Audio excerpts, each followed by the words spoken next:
अग्रणी सामाजिक संगठन दि मिरर सोशल फाउंडेशन तरफ आज केन्द्रापड़ा राजकनिका अंचल वृक्षरोपण कार्यक्रम करा जायतिला।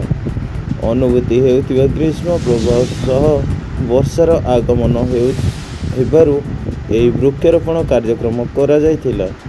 दि मिरर फाउंडेशन अनुष्ठान चेयरमैन श्रीयुक्त विश्वजित राउतଙ୍କ तत्वावधान में समस्त कार्यक्रम संपादन करा गला। पाखापाखि 200 ऊर्ध्व वृक्षरोपण करागला। अनुष्ठान किछि सदस्य एवं अन्य माने उपस्थित होई कार्यक्रम को सफल रूपायन कराइथिले।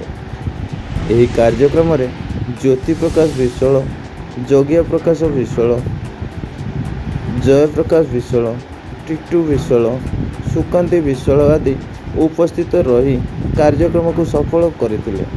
एही कार्यक्रम अवसर में फाउंडेशन रो चेयरमैन विश्वजित राउत आह्वान देइथिले, आगकू पवित्र रथयात्रा आसुची, चलो आमे किछि पुण्य काम करी समाज पई मंगल काम करिबा।